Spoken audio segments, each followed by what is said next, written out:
I'm Allie. I came out after 20 years of marriage and I have 3 kids. I'm Melissa and I have 2 kids and I came out at 37 after an 11-year marriage. This podcast is about coming out later and the struggles and victories that come with it.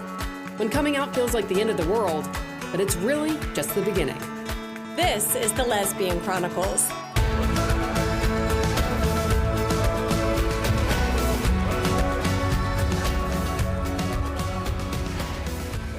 Welcome to the Lesbian Chronicles. Hello, hello. How are you?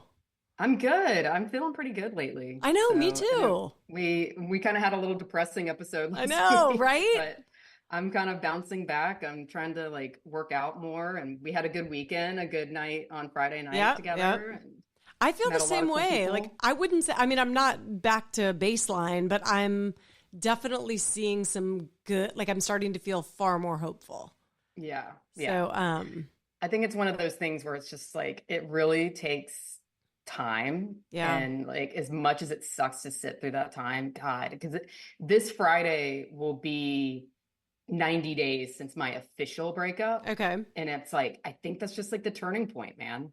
Oh, wow. So, Okay. So I got a little time. I was watching Sex and the City last night, and Charlotte says that you have to grieve half the time you were in the relationship. And it's Sex and the City, but I literally was like, holy shit, I'm going to be at this for 3 years. I know. I've heard that. What? I've heard that I can't same do this thing. for 3 years. I know, right?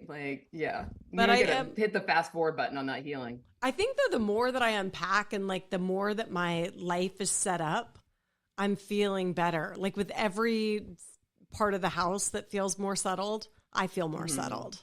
Yeah, for sure. And then I had the great news of the Indigo Girls living in my neighborhood. I'm talking, That's so wild. 4 doors down. Dude, this It is our is- in. This is our inn. I literally am how did I not know this?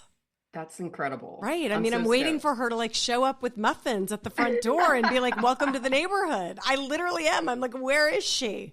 Oh my Clearly I'm God. here. I'm so curious to see how this develops. So I know. Maybe I'm she can be one of our next guests. that we have It's on. happening. I'm walking the dog twice a day right by. I'm jogging over there. I'm what do I have to do? What do I Oh have my to do? If God. anyone knows her, please. Yes. I just moved Well, in. you're Come pretty on. close vicinity there. I think if anyone's going to meet her, it's going to be you. I'm going to definitely try. But as I've asked the neighbors, they're yeah, we don't see her that often. So I'm what? She's probably out doing concerts and stuff. They still really do a lot of shows. Yeah, well, they had 2 cars in the driveway today. So Okay. I'm posting up hard. Oh my God. Anyway. This reminds me of the time that I thought that Paul Rudd moved in across the street from my Oh my father-in-law. God, it's the same thing. And I bolted down the driveway to talk to this man as if I lived in my father-in-law's house. Oh my God. And then I got closer and I was like, that's not Paul Rudd. That's not him. I know. Watch it all be wrong. I know, right? Right. Anyway, well, I'm excited about our guest today, mostly because our guest is into fashion, and you're normally dressed and ready, and today you're not. I know. Today I So- did not get dressed, and I'm like, oh God. Because I have taken a lot of fashion tips from you, Claire. Oh, that's very cool. Yeah, introduce Claire. Yeah, so Claire Holt is joining us today. If you are a lesbian on TikTok, I assure you've seen her videos. She has some really cool fashion tips and shows her outfits and everything. And Claire, you used to be based in Denver. That's where I met you, but you said you just moved to San Diego. Yep, just moved to San Diego after 2 years in Denver. And yeah, fashion content on TikTok and Instagram, trying to be on YouTube too.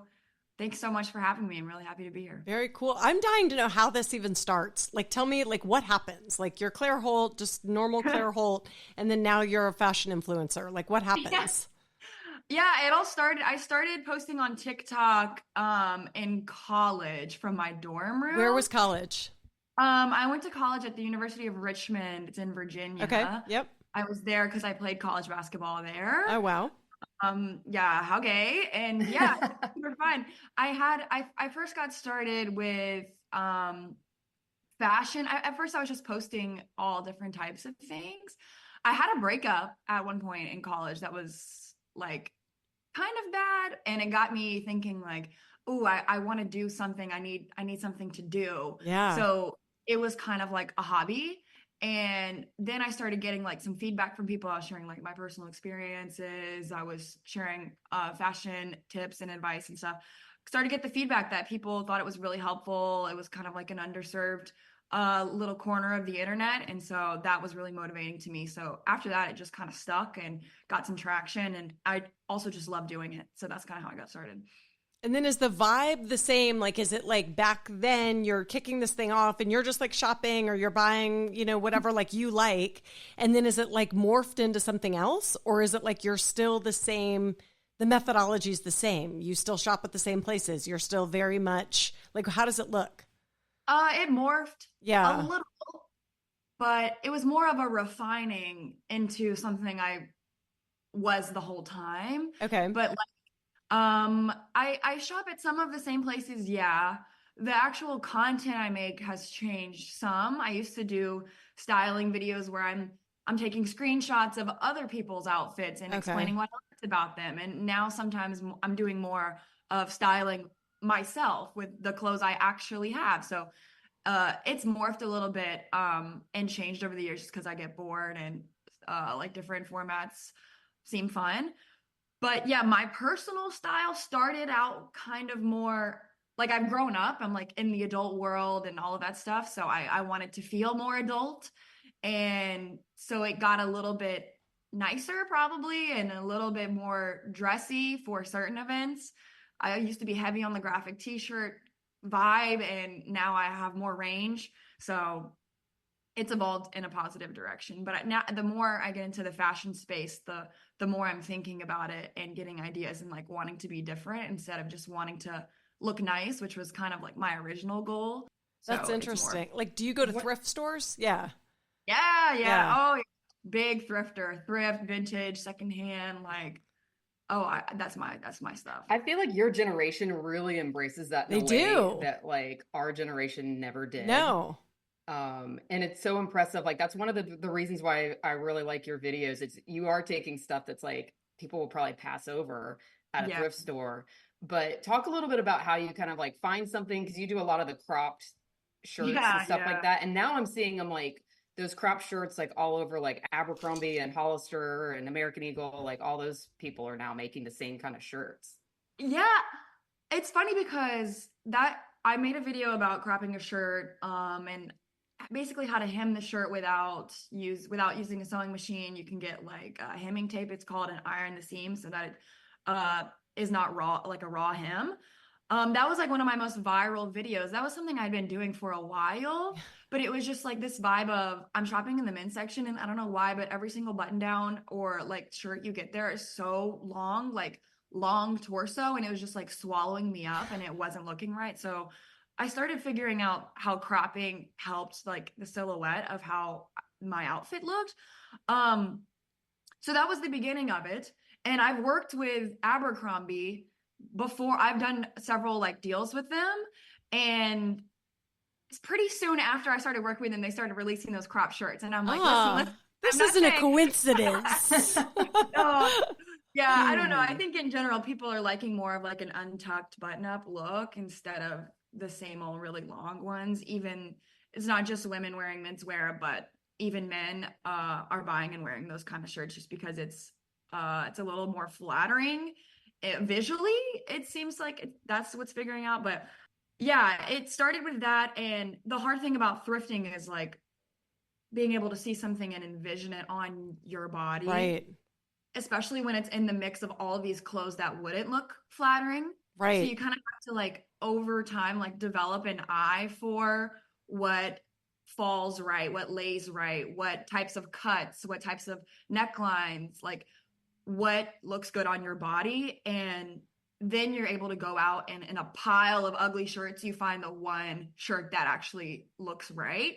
So that's kind of like what I've been trying to distill into some of my videos. Like some of the videos I'm talking more descriptively about the cut and fit instead of just here's product ABC. A lot of times people want the exact name of the product because they want to buy the exact same one. Right. And it's impossible almost. Right. Like that's great. And I've done that too. But really like the more powerful tool is like to be able to shop for yourself and find what would work on you to like know how to style yourself. So I'm trying to like mix that in too. That's like my new goal. Yeah. And I guess different body types, it's different. Like it's like some people won't be able to do the crop the way you would do the crop or so kind of learning what looks good on you. Yes. Body type. No, that's so important, especially like for me, like I wear a lot of men's clothes, like shopping in the men's section all the time. There's so much like my body is different than a man's body would be. So people have hips, people have chest, like we're different. So that's huge. And even within like the queer community of people who follow me, like there's a huge diversity of body sizes in that. So it's been interesting, especially when I went from styling, like from screenshots of other people's outfits to myself. Right. See it on my body, but everyone doesn't look like me. No. So it's kind of like you start with the inspo and you have to make little tweaks to accommodate for like what your body's like. Right. And like learning the length, learning where to cut the jean so that it's perfect and not, that makes total sense to me. Mm-hmm. Yeah. And I think you're one of the reasons why I kind of started to embrace more of like a little bit more of like a masculine style. Like I kind of do like a mix of like mask femme. Mm-hmm. And like I used to be kind of afraid to go and like buy some men's shirt, but I shop in the little boys department all the time now.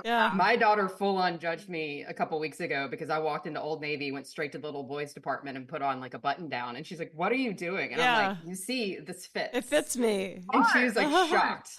But like you're saying, though, some of these men's clothes and the boys' clothes are not meant for women's bodies. And I've noticed that with pants, like with buying, like I bought some boy shorts and I ended up going with the husky size because it allowed my hips to fit in the shorts. So it is it's interesting, the cuts and like you're saying, like how they are different. Yeah. Yeah. At a certain level, like we're not shopping by men's, women's, boys. We're just shopping by the fit of the clothes. Right. That's kind of how you look at it after some time. But yeah, it's interesting to realize there are differences between different sections and how they fit. I shop in the boy section too sometimes. Are there mainstream stores that you would go to? Like my kids don't go to my 20-something goes to no stores. Like it's all thrifting. She doesn't buy the only thing she buys at the store is underwear. The rest of it is like all from thrift stores. And I'm always like, how do you compile? But she does have a wardrobe. She sells her clothes even like after the fact, which is like, it's just shocking to me. But it's like, do you go to any normal, like a big box store or is it all thrift? No, it's not all thrift. Okay. It's a mix, but let's see. Some of my favorites. I love Abercrombie men's section recently. And I heard Abercrombie, I just heard this today on the news. They're making like a comeback. Like they went away. Something has happened and they're like back in it big time. Yeah. Cause Abercrombie used to be like 6-pack men on the bags at the mall. Dude, like, when I was in high school, that's what everybody wore. It was like Abercrombie plastered on every shirt. And then it kind of went out of fashion. And then it went away. Yeah. It did. But I don't know what they did. I don't know if they hired a new CEO or if like about cropping they did shirts. hire. Okay, did they hire a new CEO? I think they did. Yeah. Okay, because they did a whole rebrand. Yeah. If you go on their website now, it doesn't even look anything like even their stores in person. Like how they used to be like really dark and they smelled like heavy cologne. Yeah. They don't even do that anymore. Wow. It's like been airy. They changed a lot. And they do pride campaigns now. They have like more size diversity with their models. So they had a big turnaround. So I love Abercrombie. Yeah. I also work with their team and they're really good at like social media. And I also love Uniqlo is a kind of we don't have one. Actually, I just heard we're getting one in San Diego, so I'm really excited. But I love shopping at Uniqlo for like basics, like t-shirts, like slack, like dress pants, cargo pants, button downs. And then I go to Zara sometimes. No, honestly, you said Old Navy before. Old Navy is not bad either. But yeah, those are my top three, probably Zara, Uniqlo, Abercrombie in terms of like big box. Uniqlo I've seen in New York. It's right near where she lives. I'll have to tell her that if it's good enough for Claire Holt, it's good enough for you. Go in there and check it out because it's huge. It's like if huge. you can't. Yeah. The one in New York is huge. I just was It's at the one giant. in Soho. That's the one. It's right by her apartment. It's right there. I'm like, why don't you go in here? It's massive. Go get a white t-shirt. I Yeah. got like of them upstairs. I love those. So, But yeah. she says though, like when she comes home to Atlanta has like real, like old school thrift where it's like you're really going through some stuff to get to the good stuff. In New York, the thrifting is like pretty upscale. So I feel like when she comes home, she'll be like, oh my God, jackpot. Like it's like a trash bag full of stuff versus New York. It's not like super cheap It's been either. picked over It's in New York, probably. Yeah. Well, in New York, it's like refined, I guess is the only word I could say. You know, I have a friend that goes to a lot of estate sales around Atlanta. Yeah. And she is always finding like vintage, like mainly like Atlanta Olympics gear. Okay. And like I've noticed that Abercrombie is selling like Atlanta Olympics 1996. Oh, that's really cool, actually. Stuff. Now, will you have to now being in San Diego kind of start over to find your spots? Yeah. That's got to be a little hard. I don't even know. Like, I don't even know where to begin. So I Yeah. just got to start hitting up the different places. And then some people give me recommendations, but some people don't know what they're talking about. So I just got to get out there and get to trying all the stuff. I hope it's a good thrift scene, but I'm not sure. There's a lot of like surfer beach vibes here, which is kind of like a different aesthetic than how it was in Denver. So I don't know, I might transform. That's interesting because like that was one thing I noticed in Denver, like because I've been to Colorado a million times and I don't really hang out in Denver that much. I just go out to like go skiing or something. But we were all like in Atlanta, like for the Pride events and stuff, you'd get dressed up. And the parties that we went to were like, everybody's just kind of like chill. Like they just went hiking today. They just went hiking today. They probably did. Yeah. But I'm kind of wondering, like you're saying, like what the vibe is going to be like in San Diego, if it's going to be kind of the same chill, laid back thing. Yeah. Colorado and Denver is like notoriously casual. Like concerts, you're wearing flip-flops, you're wearing beanies, like no matter the occasion. So yeah, which is nice depending on what you like, but I like dressing up. So I know I kind of miss having a bigger fashion scene, but it seems like San Diego is a little bit cooler, like more hipster. It's a bigger city. There's a lot of cool, fashionable people here, but it's still laid back, like it's a beach town. So it is such a cool spot. One of my best friends from college, she's lived out there for a few years now, and well, I guess technically she lives in La Jolla, but it's just such a cool vibe there, like so fun. Just it's like a vacation every day, all the time. Yeah. Are you a beach person? Like, will you utilize that? I already bought a surfboard on Sweet. Facebook Marketplace. Like I got a wetsuit. Amazing. It was crazy because I got the surfboard and the girl was like, "Oh, I'm leaving San Diego," who I bought it from. And I was like, "Where are you moving to?" And she said, "Denver." And I moved here 2 days ago from there. So Wow. I'm you just swapped lives. Yeah, exactly. Yeah. That's funny. Hilarious. Claire, would you mind sharing like your kind of story, your coming out story? Since we are a podcast for people coming out later, you didn't technically come out later, but you know. Yeah. No, for sure. So my coming out story started, I'm from Birmingham, Alabama. So born and raised deep South. So yeah, it wasn't the easiest place to come out, and it was difficult, a lot of like religious influence and stuff in the South in my family. And so I came out to my inner circle when I was in high school. So this was like my parents, my brother, like my couple of my best friends. And that was kind of private and unofficial. Some of it was accidental. Like, I kind of had this girl that I had a crush on. I was kind of seeing her. It was kind of becoming clear to like my parents that we were hanging out all the time, like more than friends type energy. Yeah. So yeah, long story short, I came out to those people during high school privately, but to most people, they wouldn't have known any different. But when I went to college, I moved 10 hours away to Richmond. And that was where I was like, I want this to be gay. I want to come out like officially publicly to everyone all the time. And it was nice because everyone I was meeting in Richmond, I was meeting for the first time. So Yeah, I you didn't could know be whoever you anyone. want. Yeah. So I was like, I remember I came out to, I told you I played basketball. I came out to my teammate. She asked me, and I always give her credit for this because it made me feel so safe. She said, like, oh, like, do you have a boyfriend or a girlfriend? Ah, And I was like, oh my God. And at the time I did have a girlfriend. So I was like, yeah, I do have a girlfriend. And I was so chill about it. yeah. Because it was She had safe. no idea. That was my first time, like, That's publicly awesome. saying Yeah, that. that gives me the chills. Like it was just easy. Yeah, so I give a lot of credit to her. And I What had a few teammates there who were out and made me feel really supported. what about your mom and dad? Yeah, my parent they were like a little slow to come around, but never like overtly harsh, Mm-hmm. but kind of in subtle ways. And when I look back on it now, I kind of understand that they're trying to figure it out too. Sure.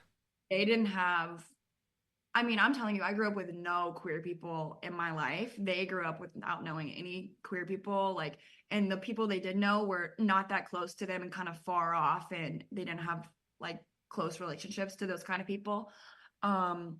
I remember I had like a basketball coach in middle school who was like so obviously a lesbian, and she never addressed that. She had kids, she had a wife, and like never brought it up or never Mm, mentioned it. The wife never came around. So I don't know. I kind of got this vibe of like, better keep it under wraps.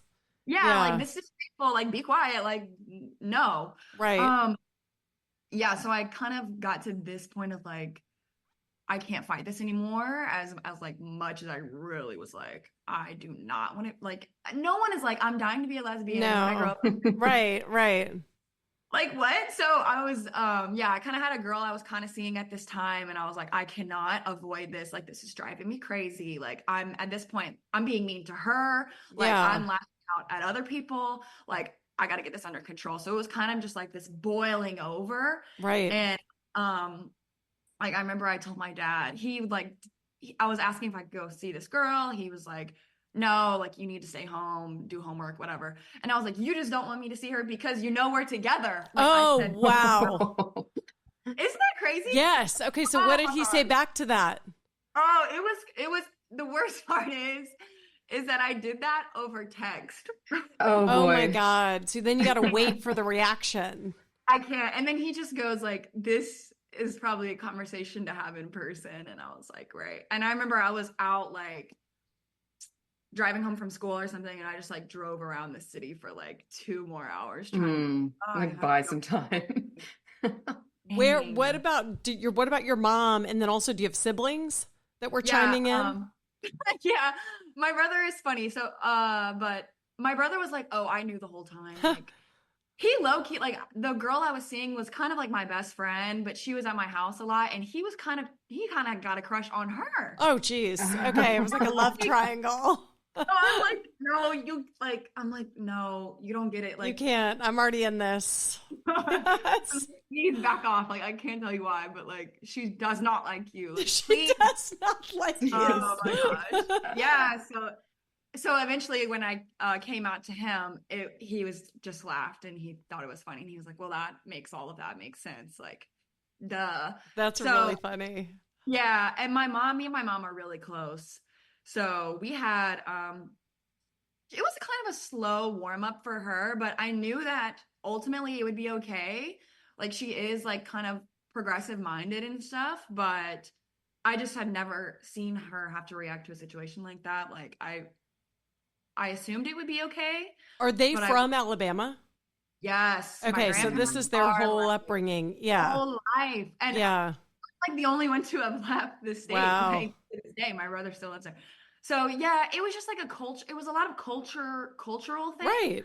And then there was the sad part about it, which I'm sure you guys like have heard other people talk about this or have dealt with this too, is like I was doing a lot of like lying, like Yeah. about where I was, who I was seeing, who I was texting, like what they were to me. Like, so that made me feel like more guilty. Ashamed. Yeah. Yeah. So not only was I gay, so that's bad enough, but now I'm a liar Yeah. and manipulator, and I'm like hiding purposefully from people close to me. Like that made it worse. Yeah, it for just sure. creates walls. That's really interesting. Yeah. Because you also mentioned how you were kind of like angry, like easy to be set off. And I'm like, God, it just causes such a trickle down, It like does. when you're keeping something like that inside. Like, oh, Yeah. That's No. for sure true. I think they must have done though, even I mean, I don't know how old your parents are, but I'm assuming what, 40s, early Like 50s, 50s, mid 50s. mid Yeah. 50s. They obviously did a great job. I mean, you left, you felt enough confidence to go 10 hours away to college and do your thing and tell people you're gay. Like I give them credit. Like they met them where they were and they came around. Like I don't know that we can ask for more than that. Yeah. No, it's so crazy because now I have some perspective, like Yeah. out of that. At the time, though, I was like, so Pissed. I can't wait to leave out. I Yeah. can't wait to get out of here as far as I can. Like, you're like, you went 10 hours away, and I would have went 20. Like, I wanted to stay. Yeah, yeah. And not even teen angst combined with like, I can't be myself here. I need to go somewhere that's more queer friendly. Like, all of that was like added together, and I was in it, and I thought once I get out of here it'll feel much better, and I wasn't wrong. That's like it. was better. Yes. And like I could handle it, Right. and like it did make me happier, and I didn't miss it at the time. But it's funny how I was like, oh, my parents are holding me back, they're so strict, like this town sucks, like I could live anywhere else. But now when I think back on it, I'm like, that experience like shaped me into being like so out and proud, like Yeah. with starting on social media and like with wanting to be representation like for the people following me. Like it like lit a fire because it like touched something deep on me. Like to me it feels like so satisfying and like healing to like, I'll post online all day, I don't care. Like you could say something mean and I don't care, because I've gotten so many like DMs, comments from people being like, you know what, I haven't seen someone like doing this, like you're living the life I want to live, like you Oh, let I me know love it's that. okay, like you helped to guide me to find my style, like you helped me want to have the confidence to cut my hair short, like all of those things are like, ooh, like no bullying can hold me back anymore. Yeah. So it built me into this, to being strong and Right. stuff. But at the time I was like, bro, like this, I got the worst Birmingham, Alabama, like Did they that ever is a tough place. Not gonna lie. I'm like, here we are complaining about living in Atlanta, and I grew up in Atlanta, and I'm like, I at least had some sort of queer representation in my life, but it was very like hush hush. But I can't imagine what Birmingham was like, even in current times. Yeah. You know, It's definitely a step, I think, behind Atlanta for sure. Yeah. Maybe a few steps. absolutely. Yeah. But a great city. Like I don't hate Birmingham, no shade. Like it's beautiful there. I have friends that live in a neighborhood, I think it's called Mountain Brook. yes, It's really Yep. beautiful. The hills, like I get it. Like it's not a, there are places that are terrible in Alabama. Birmingham's not one of those places. It's a great city. Yeah, people think it's like farmland when I say Alabama, and I'm like, No. no, it's real. No. Let me say, there's an up and coming underground gay scene in Birmingham. I believe it. I got the vibe from that when I visit home. I'm seeing more gay people. I'm seeing, it's just like having a renaissance. Like the downtown is like kind of growing and expanding, and so the If gay you people go are, like, home, do you feel good or do you regress? Like sometimes when I go back home, I feel this sense of like I'm not, I don't know. I don't want to say I'm not happy, but I get a little bit like blue back in my hometown. Do you have any Yeah. of that? yeah, Yeah, okay. Like it just kind of It's comes over hard. you. Yeah. I mean, because the culture shock of like, I feel completely comfortable like here, like in Denver. I got the short hair. I'm dressed in men's clothing. Like people will accidentally call me sir sometimes. Like I don't know. Like that's okay. I'm like I feel totally safe. And there's other gay people. Like I'm not the only gay person around. So No.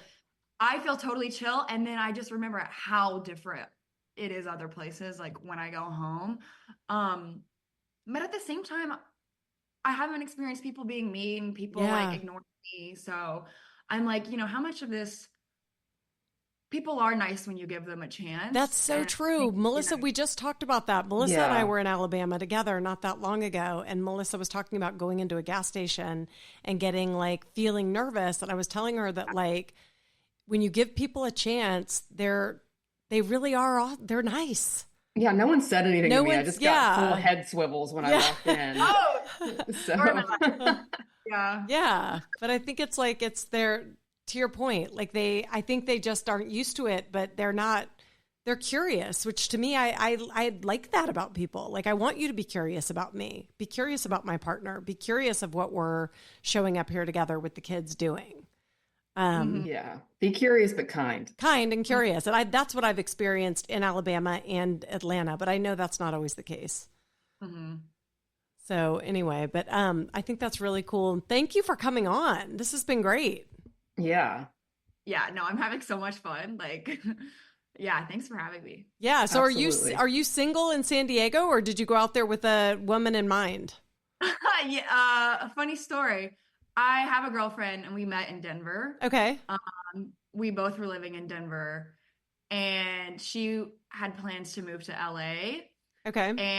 And I was like, oh, that's crazy, because I had plans to move to San Diego. Like, I don't know if this will work out. I don't know. Yeah. It's like when who's going to budge on their city?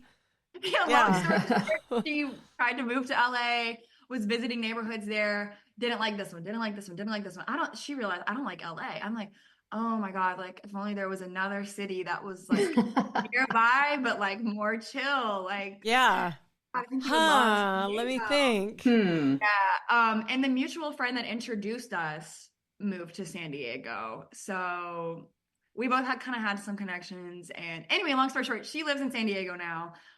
She moved here like 2 or 3 months before I did, and now we're both in San Diego together. That's awesome. Yeah, it's also like no pressure on you. Melissa and I also were talking about that earlier today, of like when a lot of times lesbians will reload for somebody, and it's like it feels like it's pressure. It's just, even if it's like unspoken, and it's like she had her own plan, you had your own plan, and the stars aligned. Yeah, we get U-Haul lesbian accusations all the time, though. But you don't live together? We don't live together. No. Okay, that's very smart. Yeah. Wow, look at you. I know. Yeah, Claire's but we did parents drive the U-Haul, and she was in the passenger seat. That's amazing. But she was already there. She beat you there. Yeah, she's been here for a while before. Okay, so even though you had the plan to move there, if anything, you're the one who's looking like you reload for her. I know. Which is kind of the shitty position to be in. You got to set the story straight. Let's get it out right now. Claire was already going, guys. Claire was already going. Yeah. No, I try to tell people, but I'm sure though too. It's like you probably knew a little bit if you're familiar with LA. Like she's gonna go to LA and realize like it's not all it's cracked up to be. Yeah. Like San Diego is a million times better vibe for sure. Oh yeah. And I was telling her that at the time. She's like visiting LA. I'm like writing her a pro con list for San Diego. Like I have my influence. I was working what I could. Well, where all can we find you, Claire? Yeah. I know you're on TikTok, but it sounds you're also on Instagram and YouTube. Yep. Across all the platforms, it's at Claire_Holt 12. That's TikTok, Instagram. That's my YouTube handle. I also have a Pinterest account that has all of these mood boards. Oh, sweet. Okay. I never plugged that, but yeah, it's a good resource for people looking for outfit inspo. I have like different occasions on there. It's also Claire_Holt 12. So. Okay. Claire, and Claire's with an E. Yes. CLAIRE_HOLT 12. Amazing. Yeah, that's been my username since before I was on social media. So, and I assume 12 is the B-ball number. Yeah, you got it. Oh, nice. Yep. Very cool. Yeah. Well, Claire, this is amazing. Yeah. I really appreciate you coming on. It was awesome to meet you. You're so sweet. So for sure. Keep doing what you're doing. We love it.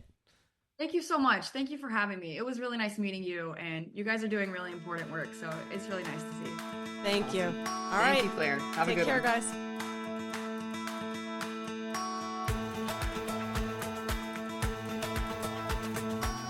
Want to support the Lesbian Chronicles podcast? Rate us and write a review on Apple Podcasts or Spotify. We love listener feedback. If you'd like to share your story, email us at melissaandallie@gmail.com. That's Melissa, MELISA, and Allie, ALLI, @gmail.com. Or follow us on Instagram at Lesbian Chronicles.